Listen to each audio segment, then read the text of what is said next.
बहुत समय पहले की बात है।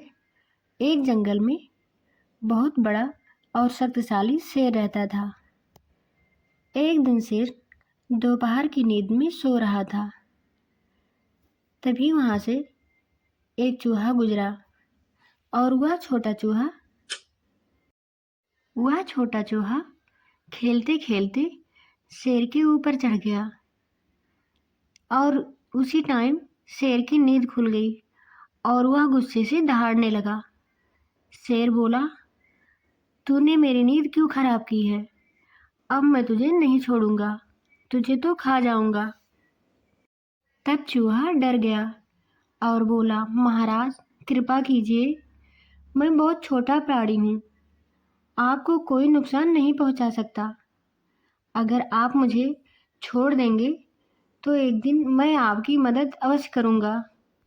शेर चूहे की बात सुनकर खूब तेजी से हंसने लगा। लेकिन फिर शेर सोचा, चलो ठीक है, चूहे को छोड़ देता हूँ।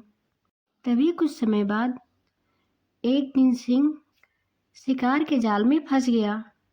वह जोर जोर से दहाड़ने लगा। तब चूहा शेर की आवाज़ सुना और वह तेजी से दौड़ता हुआ शेर के पास आया।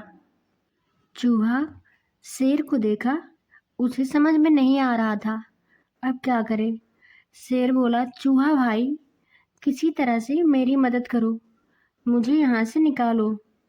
चूहा बोला, महाराज आप चिंता मत कीजिए, मैं आपको यहाँ से अवश्य निकालूंगा। फिर उसके बाद चूहा शेर की जाल को अपने दांतों से कुतरने लगा। तेज दांत से जाल को काट दिया और शेर को आज़ाद कर दिया।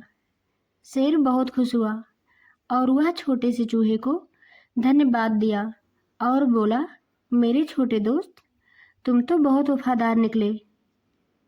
इस कहानी से हमें यह सीख मिलती है, कभी किसी को छोटा बड़ा नहीं समझना चाहिए और ना किसी को कमज़ोर समझना चाहिए। फिर शेर मुस्कुराते हुए बोला, आज मुझे समझ में आया कि छोटा मदद नहीं कर सकता। यह सोच मेरी कितनी गलत थी।